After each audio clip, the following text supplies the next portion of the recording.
siang hari ini akan saya sampaikan tentang topik sikap dalam pantum ya. Sikap dalam pantum ini maksudnya adalah sikap kita terhadap seorang wanita hamil yang mungkin datang ke UGD atau datang ke BK atau datang ke klinik yang mungkin sudah mengeluh adanya kencang-kencang karena proses persalinan ya. Jadi sikap kita sebenarnya ada 4. Apakah kita tunggu nanti atau kita lakukan VT, pimpin mengejan, atau ambil tindakan. Nah, ambil tindakan ada banyak. Apakah dipecah kulit ketubannya, apakah profilaksis spinar, atau diakhiri persalinannya, atau kemudian di peringatan kala 2 dilakukan perbaikan his atau versi luar. Jadi ini yang penting ya, hanya 4 aja. Nah, menunggu ya, menunggu di sini artinya ada waktu yang dibutuhkan untuk menunggu ya. Jadi sampai kapan kita menunggu? Lama menunggu ini sesuai kurva Friedman untuk mencapai pembukaan lengkap. Jadi lama kala 1 itu rata-rata pada primi 13,5 jam, multi 7,5 jam. Lama menunggu ya, ini berdasarkan kurva Friedman kalau kita pakai rumus ya. Jadi pada primi itu T itu menunggu, rumusnya sama dengan 9 dikurangi N kali setengah ditambah 1 jam. Kalau multi, tunggunya rumusnya adalah 9 kurangi N kali 1/4 tambah setengah jam. Jadi T ini adalah waktu menunggu, N itu pembukaan dalam sentimeter, di mana N-nya itu harus lebih dari 3.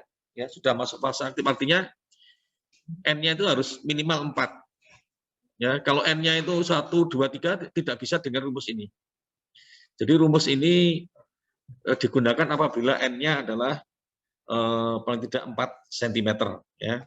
Terus seperti di partograf itu kan kita bisa memasukkan partograf kalau pembukaannya sudah 4. Ya, sama dengan ini kurva Friedman. Jadi kalau misalnya pembukaannya 4 ya pada primi waktu menunggunya ya 9 kurangi 4 kali setengah tambah 1 jam. Berapa menunggunya kira-kira primi? 5 kali setengah tambah 1 jam. Ya. 3,5 jam.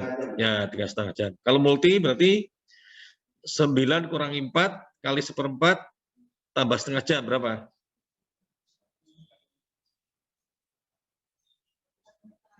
1,5 jam. Nah, itu. Jadi cara menunggunya seperti itu. Jadi waktu datang pembukanya berapa?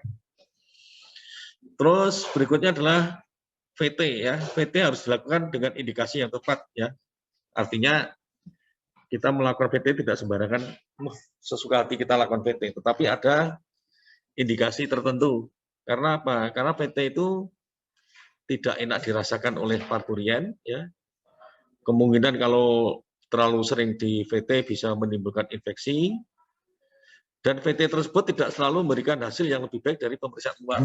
Artinya mungkin ada pemeriksaan luar yang lebih jelas pemeriksaannya dibanding PT pada kasus-kasus tertentu. Ini yang perlu diperhatikan. Nah, indikasi PT itu ada 2, dalam kehamilan dan dalam persalinan. Ketika dalam kehamilan, seorang primi usia 36 minggu, kepala belum masuk pintu atas panggul, nah ini perlu dilakukan VT. Kemudian riwayat obstetrik jelek, ya, prematuritas berulang, persalinan yang sulit, melahirkan janin mati berulang. Dan yang ketiganya adalah pemeriksaan luar tidak jelas. Jadi kenapa pada primi 36 minggu, kepala belum masuk PAP, dilakukan VT? Kira-kira kenapa? Apa kira-kira? Kalau primi sudah usia kehamilan 36 minggu, tapi kepala belum masuk pintu atas panggul. Kira-kira curiga apa? Ya, mungkin bisa CPD, bisa panggul sempit. Ya. CPD sama panggul sempit berbeda. Sekarang kalau riwayat obstetrik jelek, prematur berulang, persalinan sulit, melahirkan janin mati berulang, kira-kira apa? Ada masalah apa? Kira-kira? Melahirkan janin mati berulang, atau persalinan sulit. Kemungkinannya adalah apa? ya panggulnya mungkin nggak bagus, ya panggulnya mungkin kurang bagus gitu. Ya. Kemudian kalau dalam persalinan ada kelainan letak, ya misalnya letak sungsang, letak apa namanya letak lintang ya perlu diperiksa apakah ada masalah ya. Kemudian kulit ketuban pecah, kepala masih tinggi. Ini kenapa di VT? Ya kita untuk mengetahui adanya penumbungan. Kalau dia letak kepala mungkin penumbungan tali pusat ya. Kalau dia letak bokong bisa misalnya penumbungan dari kaki bisa bukan kaki, tangan ya atau tali pusat juga. Kemudian pemeriksaan luar tidak jelas. Ya, dari luar tidak jelas, misalnya ini bokong atau kepala, kadang bingung ya, kita PT aja. Kalau dari PT ternyata teraba keras, ya kemungkinan adalah kepala. Akan mengambil tindakan misalnya kita akan melakukan vakum. Ya, kan kita PT dulu, artinya apakah syarat-syarat memenuhi tidak waktu kita akan melakukan vakum. Jadi kan harus di PT. Karena syarat vakum, apa saja syarat vakum? Lengkap, harus 3+, ya. Kulit ketuban sudah pecah. Nah, maka kan harus di PT. Kemudian partus tidak berjalan sebagaimana diharapkan. Artinya ketika kita tunggu 4 jam itu diharapkan dia misalnya pembukanya nambah 2 cm atau diharapkan lengkap, ternyata dia belum ada tanda-tanda persalinan ya, belum ada tanda-tanda infarktokal 2, maka dilakukan VT. Untuk mengetahui kemajuan persalinan, ya tadi misalnya kita tunggu 4 jam, ya setiap 4 jam kita lakukan VT, itu untuk mengetahui kemajuan persalinan. Dari 4 cm, setelah kita tunggu 4 jam atau 3,5 jam, berapa penambahan dari pembukaannya, kemudian penurunannya, ya, dan putaran paksi dalam. Karena kemajuan persalinan ada 3, jadi pembukaannya, penurunan dari kepalanya atau penurunan dari bagian bawah janin, dan putaran paksi, ya, putaran paksi.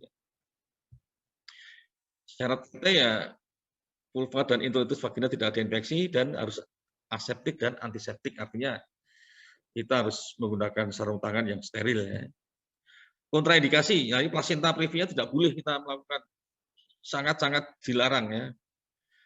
Plasenta previa dilakukan VT atau perdarahan antepartum. Perdarahan antepartum yang belum diketahui penyebabnya tidak boleh dilakukan VT. Ya. Kalau sudah diketahui penyebabnya ya boleh, misalnya kita harus melakukan inspekulum. Kalau ada perdarahan antepartum, kita melakukan pemeriksaan adalah inspekulum. Dari inspekulum tersebut kita bisa menentukan apakah perdarahannya oleh karena faktor plasenta atau bukan karena faktor plasenta. Ya. Kemudian parturian dengan kemungkinan besar akan diseksu, sebetulnya boleh-boleh saja ya. Tapi ini maksudnya adalah mungkin perdarahan antepartum yang akan diseksu, tidak boleh di VT. Ya, jadi ini gabungan ya, bukan sendiri-sendiri ya. Jadi plasenta previa yang akan dilakukan diseksu tidak usah di VT. Ya. Kemudian yang dinilai adalah vaginanya, supel, ada strik berda, ada tumor, jaringan ototnya antara vagina dan sekitar vesicularia baik enggak, serviknya apakah tebal, kemudian konturnya, pembukaannya, kulit ketubannya pecah atau sudah utuh, masih utuh maksudnya. Kemudian presentasi ya, dan station penurunan dari bagian bawah janin. Point of direction, kemudian ukuran panggul dalam. Ini kalau terutama adalah pada primi ya. Pada primi ya VT kita sekalian kita lakukan ukuran panggul dalam. Kemudian juga VU rektum juga dinilai apakah ada massa ya yang mengganggu di rektum. Ini yang dinilai. Tapi dalam kita melakukan VT pada obstetri apa saja VT yang dinilai? Apa? VT pada obstetri kalau ada di VK apa yang dinilai? Obstetri kok. Pembukaannya, terus penipisan, kulit ketubannya, terus apa lagi? Penurunan ya, penurunan bagian bawah janin. Itu terus kemudian kalau dia kepala ya apa ubun-ubun kecilnya posisinya di mana. Jadi putaran paksinya kita harus tahu. Jadi beda ya, PT pada obstetri dan ginekologi berbeda. Nah, ini adalah gambar yang menunjukkan penipisan dari serviknya. Ini penipisan ini artinya ketebalan dari serviks ya. Yang gambar satu ini adalah serviks belum ada pembukaan ya, adjustment-nya masih 0 nih. Kemudian gambar 2 ini serviksnya sudah mulai menipis ya, meskipun belum ada pembukaan tapi sudah menipis. Ya, sudah adjustment-nya 50%, padahal pembukaannya belum ada. Yang gambar 3 ini adalah pembukaannya 3 cm, tapi penipisannya sudah hampir 100%, bisa saja. Sudah tipis sekali ya. Sedangkan yang gambar 4 ini adalah sudah pembukaan lengkap ya. Jadi sudah membuka, artinya sudah tidak ada apa namanya bagian dari serviks yang kenapa? Karena sudah terbuka semuanya, full terbuka. Ini adalah penipisan. Jadi penipisan adalah dari tebalnya serviks ya, itu adjustment tebalnya serviks. Ya kita memang nggak bisa menilai kalau dia belum ada pembukaan. Kalau sudah ada pembukaan baru kita bisa memasukkan jari kita bisa menentukan apa namanya penipisan dari serviksnya. Nah ini ya, ini yang gambar kiri ini belum buka, cuman masih tebal ini ya, adjustment-nya masih tebal. Sedangkan yang sebelah kanan ini sudah terjadi pembukaan, meskipun pembukaannya mungkin baru 3 ya, tapi penipisannya sudah lebih dari 50% penipisannya. Ya. Sekarang selain adjustment tadi adalah penurunan dari bagian bawah janin ya. Kalau kita bicara normal adalah penurunan dari kepala ya. Penurunan dari kepala itu ada dibagi 4 kalau kita bicara HOTS ya. Ada HOTS 1, HOTS 2, HOTS 3, dan HOTS 4. Jadi HOTS 1 ini adalah suatu bidang ya setinggi atas simpisis sampai ke promontorium atau setinggi pintu atas panggul. HOTS 2 adalah suatu bidang sejajar HOTS 1 ya setinggi di bawah simpisis. HOTS 3 bidang yang sejajar HOTS 1, HOTS 2 ya. Jadi bidang yang sejajar HOTS 1 dan HOTS 2 setinggi spina ischiadica.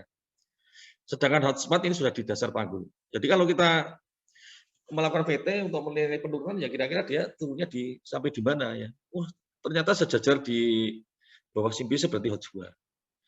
Atau antara bawah simpisis dan spina ischiadica berarti antara HOTS 2 3 kan gitu kan. Oh ini ternyata sudah di bawah spina ischiadica berarti HOTS 3+. Itu untuk menilai HOTS. Tapi kalau di luar negeri tidak menggunakan HOTS, menggunakan station. Ya, jadi misalnya untuk menilai Bishop score itu kan station, bukan HOTS. Nah, nanti dikonversi. Jadi kalau station 0 itu setinggi berapa nih? HOTS 3 ya kan. Jadi kalau stationnya positif 1 sama dengan HOTS 3+. Kalau station min 1 sama dengan HOTS 2 3 ya. Kalau misalnya stationnya min 3 mungkin sini baru HOTS 1. Jadi nanti kalau Anda melakukan scoring pada Bishop ya HOTS dulu. Setinggi HOTS berapa? Oh setinggi HOTS 2. Oh ya kira-kira ini stationnya min 2. Oh setinggi HOTS 3, berarti stationnya sama dengan 0 dan seterusnya. Ya, ini harus dimengerti. Ini penurunan dari kepala. Jadi kalau kita tadi ya pakai HOTS ya, pakai station ya. Ini station min 3, station min 2 dan seterusnya. Ini adalah gambaran putaran paksi ya, putaran paksi pada kepala bayi yang sedang melakukan proses persalinan ya. Ini ketika terjadi onset of labor, jadi sudah mulai infartu, ini sutra sagittalisnya masih melintang ya. Setelah itu dia akan turun ya, akan masuk ke panggul descent on and flexion, jadi sudah mulai fleksi. Kemudian terjadi internal rotasi, ya ubun-ubun kecilnya di kiri depan ya, ini kan kiri depan. Setelah itu internal rotasi tadi, ubun-ubun kecilnya menjadi ada di ubun-ubun kecil depan.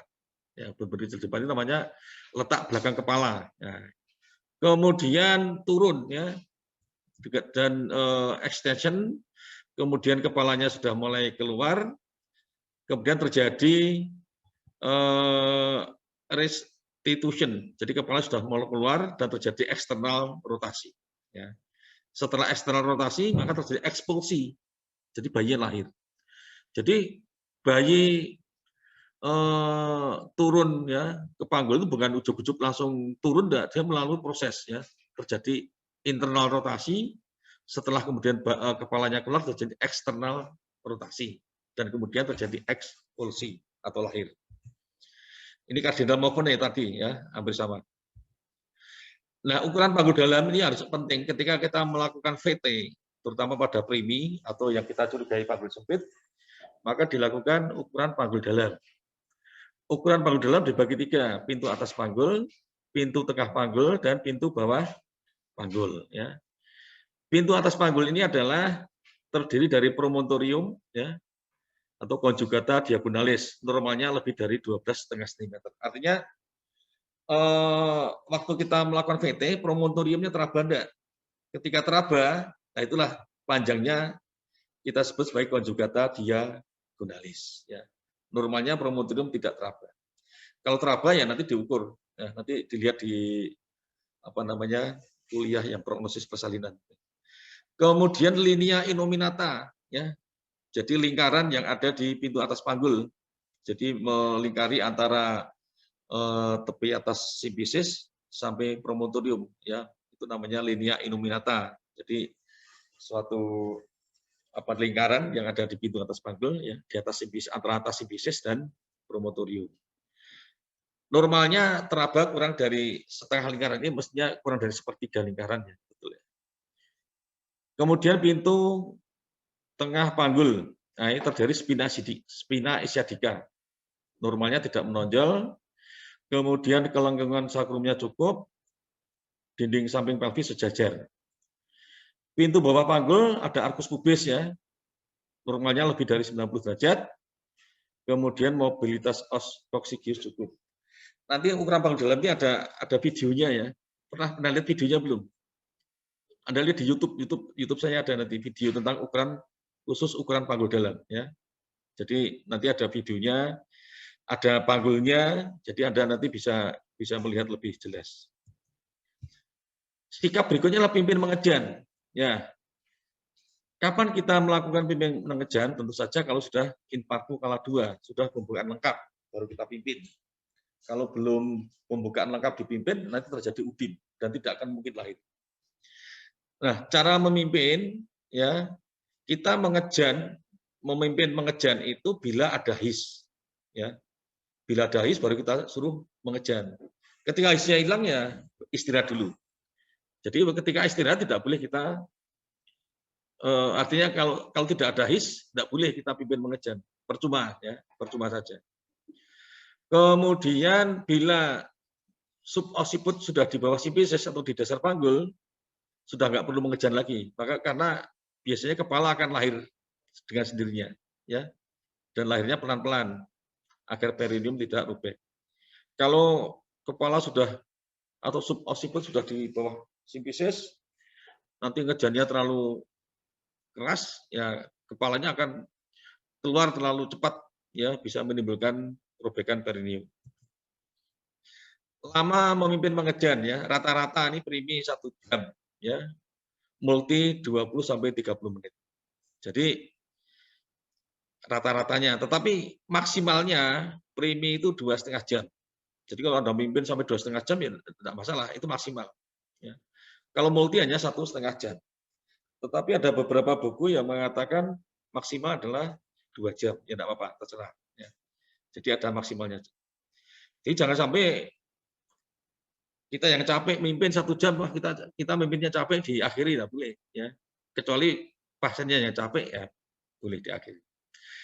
Kecuali ada indikasi mengakhiri persalinan, maka pimpinan mengejan harus dihentikan dan persalinan segera diakhiri. Artinya pada primi maksimal 2,5 jam, tetapi ketika baru dipimpin 1,5 jam, terjadi fetal distress, jangan dipimpin, harus diakhiri. Atau terjadi ruptura uteri iminen, jangan dipimpin terus, harus diakhiri. Itu maksudnya seperti itu. Atau ibunya kelelahan, sudah nggak bisa ngejan lagi, sudah kecapean, ya tidak bisa dipaksa. Tetapi kalau tidak ada masalah, dipimpin terus sampai maksimal 2,5 jam pada primi, 1,5 jam pada multi.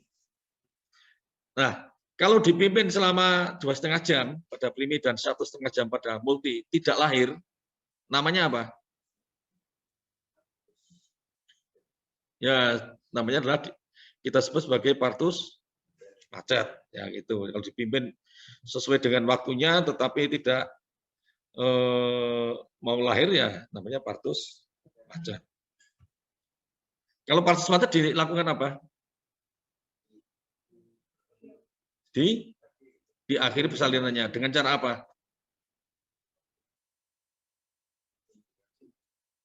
Tergantung? Ya, tergantung apa? Dari hasil pemeriksaan apa? Ya, berarti kalau infartu kala 2, kita VT dulu. Kalau VT-nya memang memenuhi syarat untuk dilakukan partus pervaginam, artinya partus pervaginam itu adalah partus dengan ekstraksi vakum atau forceps. Itu ya, berarti bisa pervaginam. Misalnya pembukaannya udah lengkap, kakak udah pastilah, udah lengkap karena udah dipimpin kan. Pembukaan lengkap, kulit ketuban negatif, kepala turun dosis 3+. Nah, itu boleh divakum atau forceps. Kalau ternyata penurunan kepalanya host 3 atau di atasnya, misalnya host 2, 3, dilakukan apa? Di SC, ya, di SC. Tidak bisa pervaginam. Itu maksudnya. Nah, mengakhiri persalinan itu ada 3, yaitu indikasinya ya. Indikasi ibu, indikasi anak, dan indikasi waktu. Ya. Indikasi ibu apabila terjadi ruptura uteri iminen. Ini mau nggak mau harus diakhiri, baik infartu kala 1 maupun infartu kala 2. Exhaustion, jadi atau exhausted.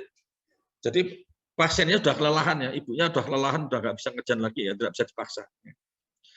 Kemudian keadaan yang mengancam keselamatan ibu, misalnya perdarahan yang sulit dikendalikan, infeksi intrauterin yang berat. Jadi ketika terjadi infartu misalnya, ternyata dalam perjalanannya terjadi perdarahan, ya perdarahan yang nggak bisa dikendalikan, atau ternyata ada infeksi, ya harus diakhiri, ya tidak boleh kita tunggu lagi. Indikasi anak fetal distress misalnya, ya. Kemudian tali pusat menumbung atau kompon presentation. Jadi fetal distress di sini adalah misalnya denyut jantung janinnya kurang dari 100 atau lebih dari 160 kali per menit.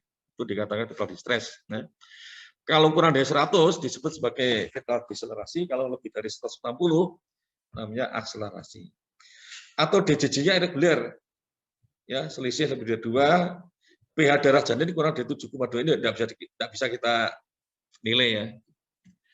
Atau keluar mekonium pada letak kepala. Jadi ketika proses infartu, ya, kemudian presentasi kepala, ada mekonium yang keluar. Jadi mekonium itu air ketuban campur dengan fesesnya janin ya. Jadi warnanya kehijauan ya. Nah, itu bisa diindikasikan sebagai fetal distress. Ya, gitu. Tali pusat menumbung, ya tali pusat menumbung itu adalah tali pusat yang turun melebihi dari bagian bawah janin atau sejajar dari bagian bawah janin, di mana kulit ketubannya sudah pecah, itu namanya tali pusat menumbung. Kalau tali pusat terkemuka itu seperti tali pusat menumbung tadi, tetapi kulit ketubannya masih utuh. Sedangkan kompon presentation adalah presentasi ganda, misalnya kepala dengan tangan, kepala dengan kaki, nah itu namanya presentasi ganda. Kemudian letak dahi, ini perlu juga diakhiri persalinannya, ada transfer arrest di sini, ya. Ada deep transfer arrest, ya, pembukaan lengkap, subutara sartelis melintang, kepala tunas 3+, dipimpin mengejan 1 jam tetap melintang.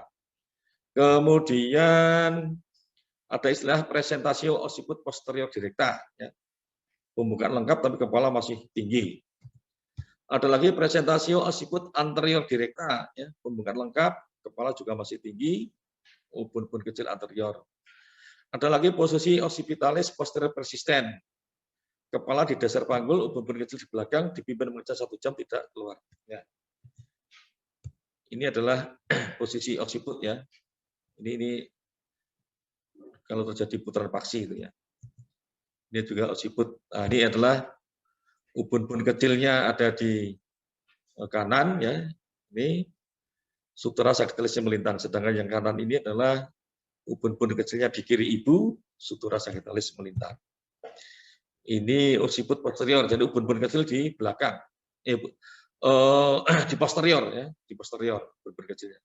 Ini bayinya melumpah, ya, terlentang, jadi sulit untuk lahir. Nah, indikasi waktu adalah partus tak maju, partus macet, partus lama, dan indikasi pinat.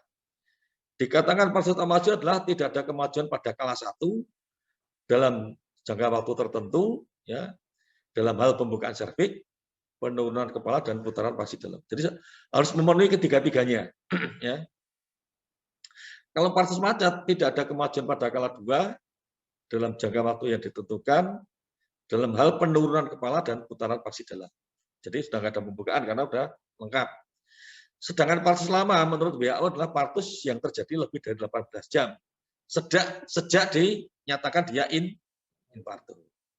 Indikasi pinat, letak belakang kepala, pembukaan lengkap, ubun-ubun kecil di bawah sifisis, kepala di dasar panggul 2 jam dipimpin mengejar tidak. Ini sama dengan partus macet, ya, sama partus macet.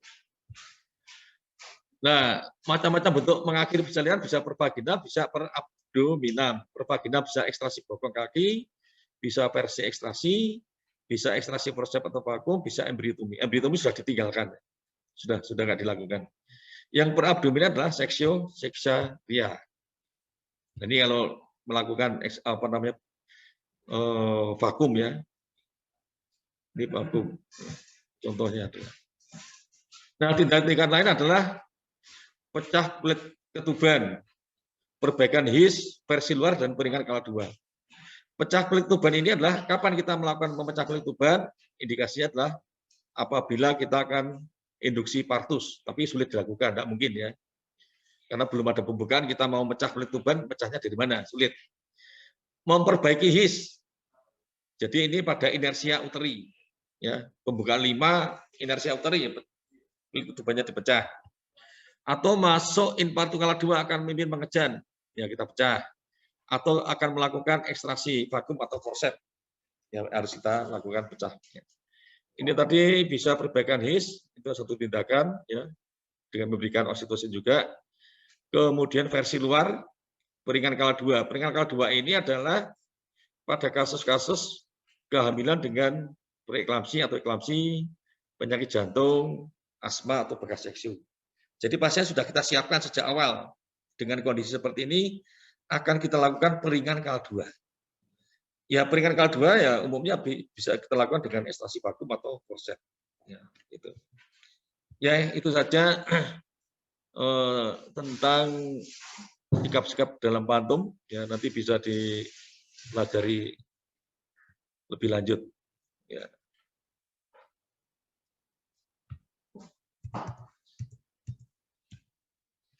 Ini masih ada 5 menit. Kalau ada yang tanya silakan. Masih ada waktu 5 menit. Ada yang bertanya?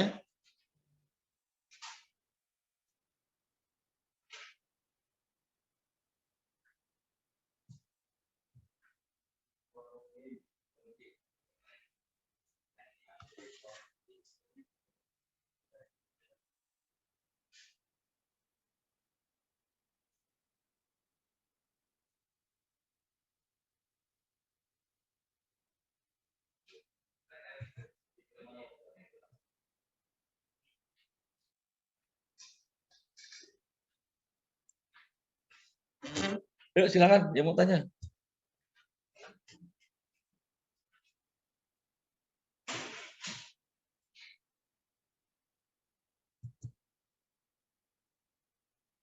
Jadi ada istilah perbaikan HIS, ada istilah induksi oksitosin atau induksi persalinan. Obatnya sama, caranya sama, tapi waktunya yang berbeda. Ya. Apa bedanya perbaikan HIS dengan induksi persalinan? Bedanya apa?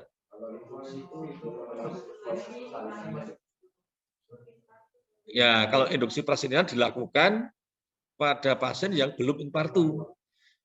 Kita kasih oksitosin agar terjadi infartu, agar nanti bisa terjadi proses persalinan bervaginam. Itu namanya induksi persalinan. Kalau perbaikan HIS, ya, jadi pasien sudah masuk fase infartu, di dalam perjalanannya terjadi inersia uteri. Jadi inersia uteri itu kekuatan HIS-nya bagus, ya, misalnya dalam 10 menit 3 kali atau 4 kali, ya, selama mungkin 35 detik atau 40 detik, tetapi kemudian menjadi 10 menit menjadi 2 kali misalnya itu, atau malah jadi 1 kali kontraksinya.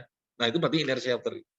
Itu harus dilakukan perbaikan HIS. Ya. Perbaikan HIS bisa dengan pecah kulit tutupan, bisa dengan pemberian oksitosin. Jadi oksitosin itu fungsinya untuk perbaikan HIS, bisa untuk induksi, bisa. Hanya waktunya yang berbeda.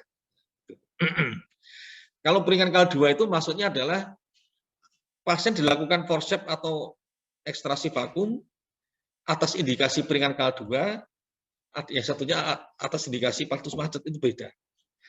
Bedanya adalah kalau peringatan K2 itu sejak awal pasien datang, ya, dia infartu dengan bekas seksu, itu kita rencanakan partus pervaginam dengan peringatan K2. Jadi sejak awal sudah disiapkan bahwa nanti partusnya adalah dengan vakum atau forceps. Gitu, ya. Atau pasien dengan infartu dengan preeklamsia berat. Jadi sudah kita siapkan bahwa nanti akan dilakukan partus pervaginam dengan peringatan K2 berupa vakum atau forceps. Atau yang punya penyakit asma, penyakit jantung. Sama-sama dilakukan vakum, tetapi indikasinya berbeda. Tetapi kalau misalnya pasien infartu K2 sudah dipimpin mengejan pada primi 2,5 jam, belum lahir, berarti namanya diagnosisnya partus macet. Ya, setelah partus macet dilakukan PT, ternyata memeriksa vaginam, dilakukan vakum. Sama-sama vakum, tahu berbeda indikasi. Itu ya. Yang satu karena indikasi macet, yang satu indikasi ya, oke, kalau gitu sampai di sini. Ini waktunya sudah habis.